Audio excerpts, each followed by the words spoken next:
gente, programa Pense e Repense chegando a você mais uma vez. Como você sabe, este é um programa da Igreja do Evangelho Quadrangular, uma igreja para a sua família. Sabe qual é a proposta da gente quando a gente diz que é uma igreja para a sua família? É para desmistificar essa ideia de que igreja é só para uma faixa etária. Eu já ouvi várias pessoas dizendo assim, acredite nisso, viu? Ao ser convidada para ir a uma igreja, ela disse, não, eu sou muito jovem. Ué, e igreja é asilo, é? A igreja é um lugar para todos, é um lugar para a família, é um lugar para a criança, desde cedo estar aprendendo os valores anunciados pela Bíblia Sagrada. É um lugar para o jovem se encontrar, se relacionar, sabe, de forma saudável, mas alegre também. Não pense que é porque você está dentro de uma igreja que você tem que ser uma pessoa triste, sisuda, carrancuda. Essa ideia de santidade ligada à sisudez, isso aí já foi banido do nosso meio há muito tempo. Uma coisa não tem necessariamente relação com a outra, não. Aliás, pelo contrário, se tem alguém que pode de fato ser feliz, sorridente, estar de bem com a vida, é a pessoa que está buscando Deus para a sua vida, tá?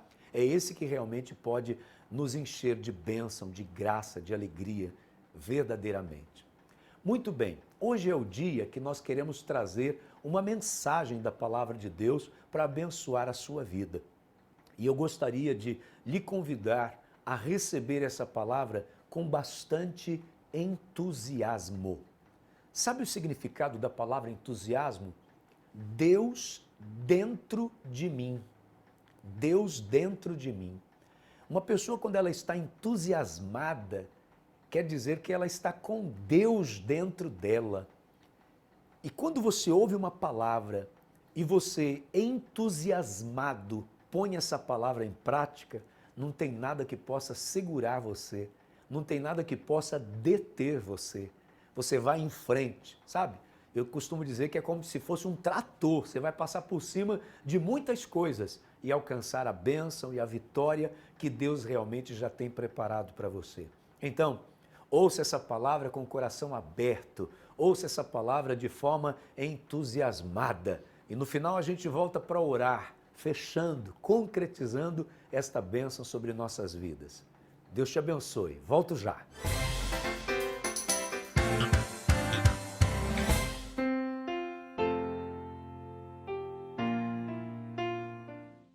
Abra sua Bíblia no livro de Salmos, por favor.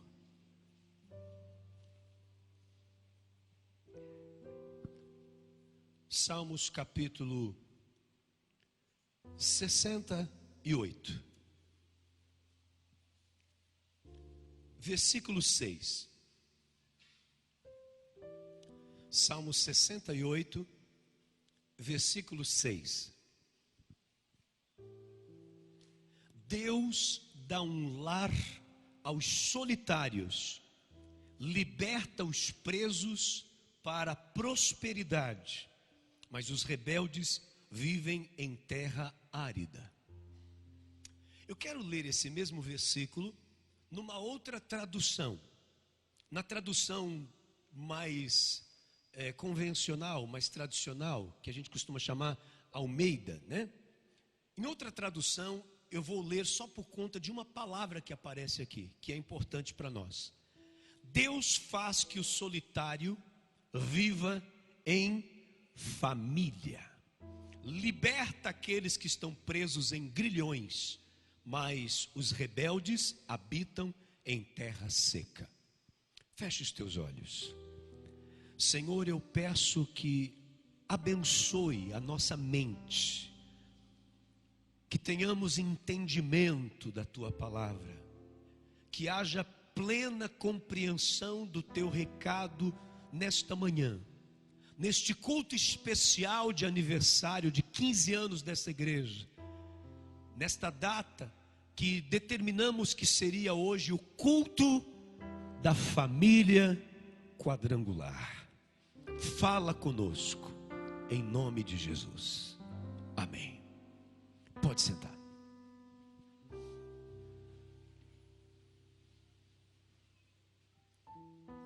A família, infelizmente, ela tem sofrido um ataque muito intenso nos nossos dias.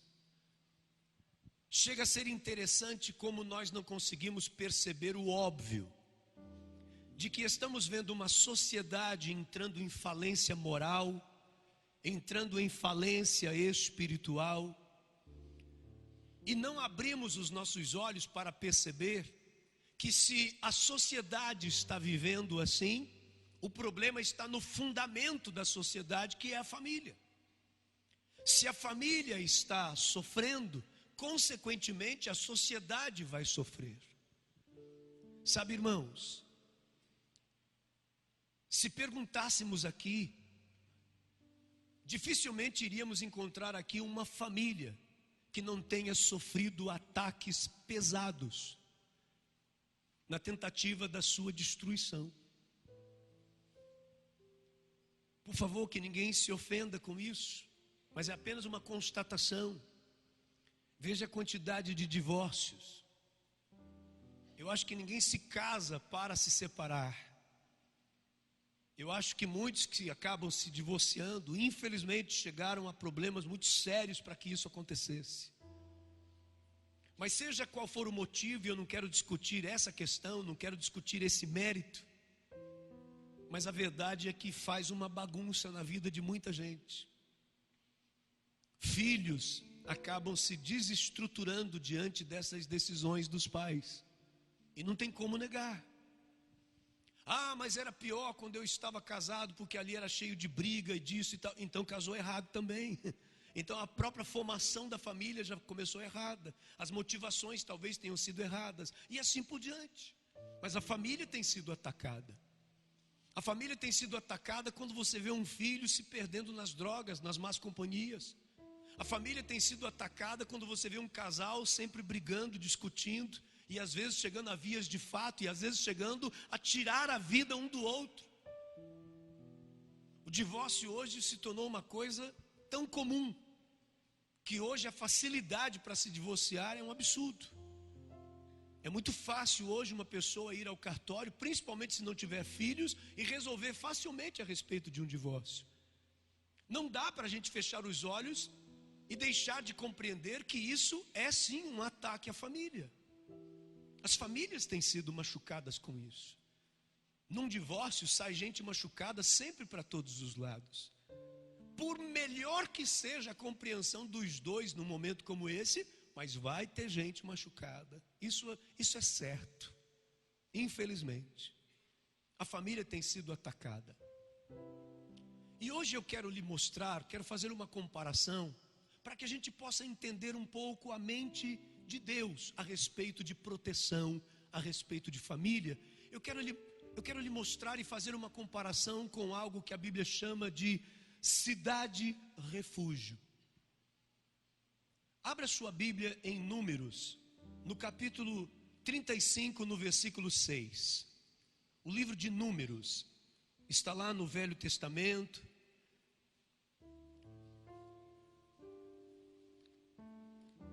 Capítulo 35, versículo 6. Está antes do livro de Deuteronômio. Números capítulo 35, versículo 6 diz assim: 6 das cidades que vocês derem aos levitas serão cidades de refúgio, para onde poderá fugir quem tiver matado alguém. Além disso, deem a eles outras 42 cidades. Escute só. No momento em que o povo de Deus estava se preparando para um novo momento de sua história e entrar na terra dos costumes bem diferentes dos deles, o Senhor teve a seguinte preocupação. Havia uma lei dentro de um código chamado Código de Hammurabi. Hammurabi tinha sido um rei, um imperador babilônico. E sabemos através dos estudos que a Babilônia sempre foi um povo muito avançado no conhecimento de arquitetura, astronomia, agricultura e direito. Hammurabi foi considerado um dos primeiros reis a codificar as leis. Mandou que as escrevessem em tábuas feitas de argila, e aquilo depois era colocado para assar. E ainda existem nos dias de hoje tábuas como essas, encontradas desde esta época de aproximadamente 2000 anos antes de Cristo. E dentro do código de Hammurabi, que era um código usado para reger situações mais adversas entre todos os povos e não apenas do Império Babilônico, havia uma lei conhecida como Lei de Talião. A Lei de Talião, ou Pena de Talião, do latim,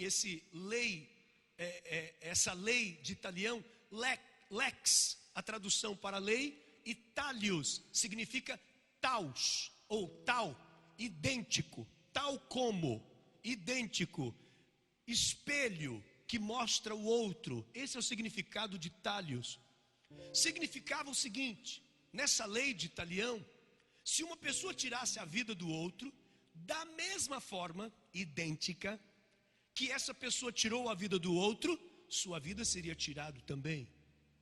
E a sua vida seria tirada pelo vingador daquela família, que seria o filho mais velho daquela casa, que alguém foi assassinado, ele se tornaria agora o vingador, e ele teria direito de tirar a vida desse outro assassino, da mesma forma que a vida do seu familiar foi tirado. Se foi tirado a vida do outro através de uma facada, esse outro morreria com uma facada.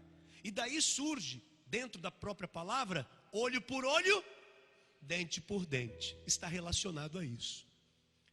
E Deus entendeu assim.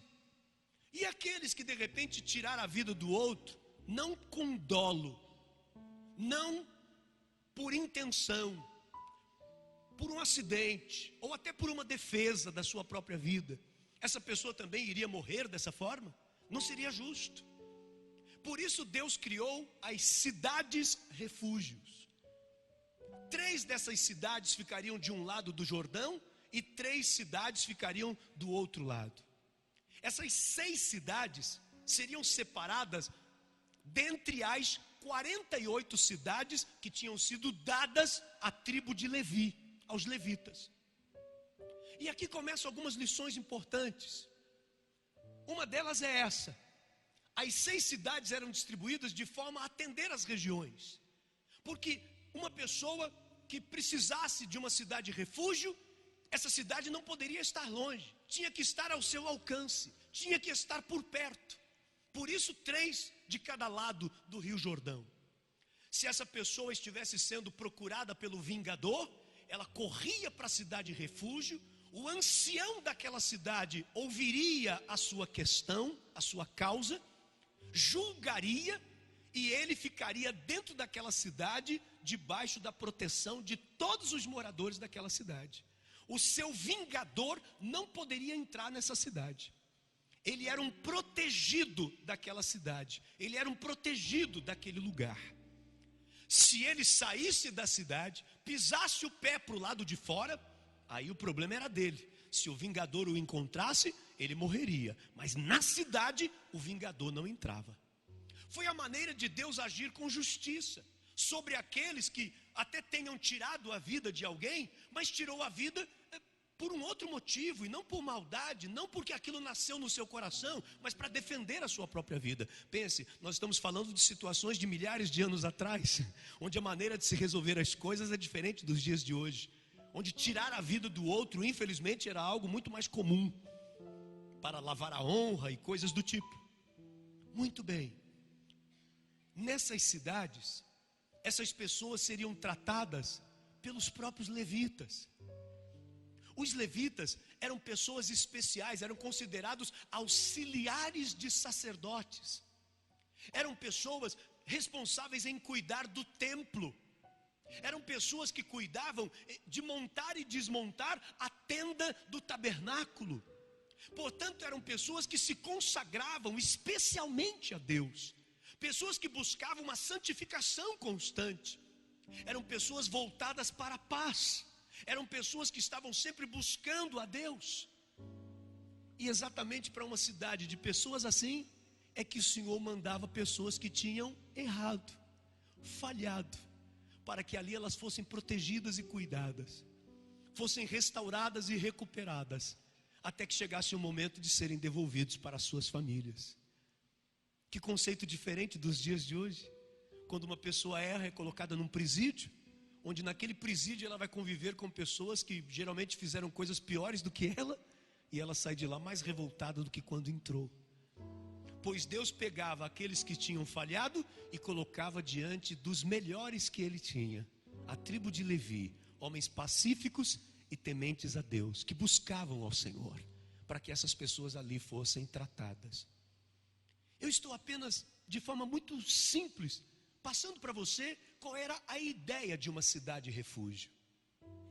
Dizem os historiadores que as estradas de acesso a essas cidades sempre eram pavimentadas, para que facilitasse a chegada das pessoas a essas cidades, para que elas pudessem chegar rápido e entrar nessa cidade e receber a proteção do ancião daquela cidade. Essa pessoa só sairia dessa cidade quando o ancião morresse. Enquanto o ancião estivesse ali, ele fazia o papel de protetor dessa pessoa, o cuidador dela. E repito, o vingador não poderia entrar nessa cidade para matá-lo. Essa pessoa era tratada ali o tempo todo. E quando eu estava lendo sobre cidade-refúgio na palavra de Deus, a Bíblia fala sobre essa cidade-refúgio, as cidades-refúgios em vários momentos, fala sobre isso em Deuteronômio, fala isso no livro de Josué, assim como fala no livro de Números. E eu estava lendo sobre isso e fiquei fazendo uma comparação disso com não apenas uma cidade-refúgio, mas a proteção que aqueles homens recebiam naquele lugar de todos os levitas é muito semelhante à família, refúgio preparado por Deus. Eu entendo que essa é a ideia de Deus para a família, um lugar de refúgio, um lugar de aconchego. Veja que num lar saudável, você pode passar por todo e qualquer tipo de luta, mas você tem o desejo de voltar para a sua casa, porque ali é o lugar da sua proteção, é o lugar do seu descanso, é um lugar que deve ser inviolável. Até mesmo as autoridades, para entrar na sua casa, elas têm que ter um bom motivo, e elas têm que estar debaixo de uma ordem judicial para conseguir entrar na sua casa, porque a sua casa é o seu lugar, é o seu canto, e deve ser um lugar inviolável, é o lugar do seu aconchego, é o lugar da sua proteção. Deus, ao invés dele olhar para a gente apenas individualmente, Deus nos olha e nos enxerga também como família. Em Gênesis, no capítulo 12, no verso 3, Deus fala com Abraão de que aqueles a quem ele abençoasse seriam abençoados, e aqueles que ele amaldiçoasse seriam amaldiçoados. E no final do versículo Deus diz assim: em ti serão benditas, abençoadas todas as famílias da terra. Isso quer dizer que Deus, ele tem uma bênção dada à família, à casa. Ela tem uma unção de Deus. Deus dá uma bênção para uma família inteira.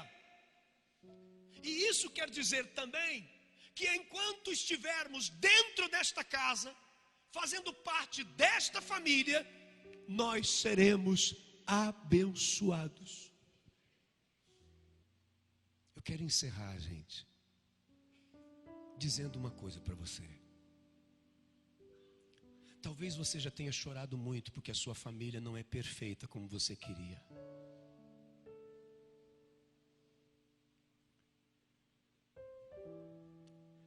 Talvez tenha tanta bagunça na história da sua família. Talvez você, como eu, seja filho de pais separados. E que talvez os pais tenham muita dificuldade para entender o que você mesmo já passou. Talvez você tenha na sua família pessoas que parece que não conseguem aceitar o amor que você tem para dar para eles. Filhos que rejeitam o amor da mãe, do pai. Parece que só vão aprender a dar valor o dia que não tiver mais. E você faz de tudo para que não precise ser desse jeito, para que eles entendam enquanto há tempo. Talvez você tenha que lidar com pessoas da sua casa que você tanto ama, mas facilmente você reconhece defeitos tão feios, talvez invejosos, e você tem que olhar para esse irmão, um irmão de sangue, e que você sabe que te inveja, que briga com você por dinheiro, briga com você por causa de bens que um pai ou uma mãe deixou. E por isso tudo você pode ter pensado em deixar dessa família. Escute, é a sua família. Com todos esses problemas, defeitos, com coisas feias que você enxerga, é a sua família. Você pode estar cansado porque lembram de você só na hora das necessidades e tudo sobra para você. É você que tem que correr atrás de tudo. Quem manda você ser especial? Porque se você é a pessoa que tem que sair para resolver tudo, é porque você não é um comum, você é uma pessoa especial. Deus deu a você capacidades, talentos, habilidades, entendimento, inteligência, força, coragem. Então você não pode reclamar, porque eu vou te dizer uma coisa: vai continuar sobrando para você. Vai continuar sobrando. Repito, quem mandou ser especial? Ser especial. Vai continuar sobrando para você. Mas quer uma notícia boa? Deus haverá de lhe fortalecer em porção dobrada sempre. Para que você cuide do seu pai, cuide da sua mãe, cuide dos seus irmãos. Que você carregue todo mundo. Não pela sua própria força, mas pela força do Deus que você serve, que te sustenta e que te guarda. Pare de reclamar da sua família. E se havia algum pensamento na sua mente de deixar tudo para trás, quem sabe pensando, você que é solteiro, em viajar e ir para outro país, e o principal motivo não era estudo, trabalho, mas era fugir dos problemas dos seus familiares, não faça isso. Você não vai ser feliz fazendo isso. A não ser que haja um plano de Deus para você fazer isso, não faça. Se quiser fazer por fuga, não faça. Sabe você, moça, que está esperando passar o primeiro para você se casar, achando que com isso você vai fugir de problema? Eu vou te alertar, você vai cair na mão de alguém igualzinho os da sua casa, e vai se arrepender. Não case para fugir da sua casa. Assuma a sua família. Mesmo que eles não tenham nada para te oferecer nesse momento. Noemi também não tinha nada para oferecer para Ruth. Mas o Deus que Noemi servia tinha para oferecer para Ruth. E ofereceu um homem bom. Não apenas um homem rico, dono de grande lavoura. Mas quando você olha para a história de Boaz, me desculpe se eu tomo o lugar de mulher e fantasio, mas para mim parece a história de um príncipe encantado que chegou num cavalo branco.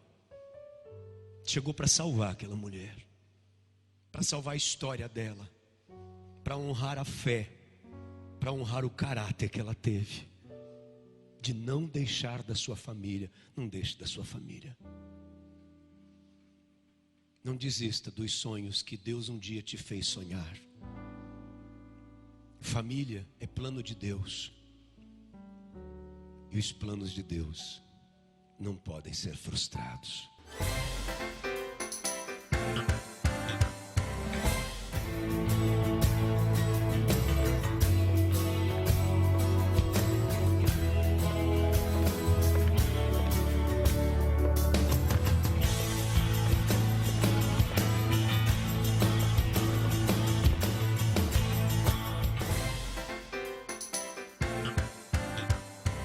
espero que essa palavra tenha tocado de forma poderosa na sua vida, no seu coração.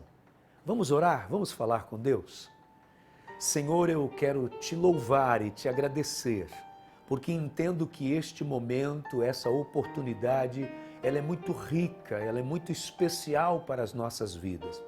Talvez muitas pessoas até não param para pensar na importância deste momento, mas que nesse instante possam refletir sim e entender que é um privilégio poder ouvir da tua palavra, poder orar, poder fazer alguma coisa com aquilo que se ouviu.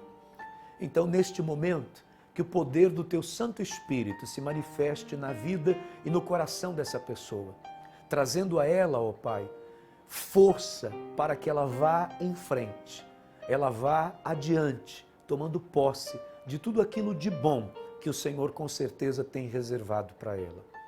Que nessa hora, pela fé, enfermidades caiam por terra, obras que não pertencem aos céus caiam por terra e o teu nome seja glorificado na bênção que cada uma há de receber nesse momento. Em nome de Jesus eu peço, em nome de Jesus eu já te agradeço. Amém e amém. Que Deus abençoe sua vida de forma muito, muito especial. E quero insistir com você, me permita fazer isso, para que você procure uma igreja evangélica mais próxima de sua casa. Se for uma quadrangular, amém. Confesso que vou ficar muito feliz com isso. Mas se não for, se não tem uma quadrangular por perto, vá numa outra igreja. Mas ouça a palavra de Deus, receba a oração da fé. Tenho certeza que as coisas vão mudar e vão mudar para melhor. Um abraço, gente. Fiquem com Deus. Tchau.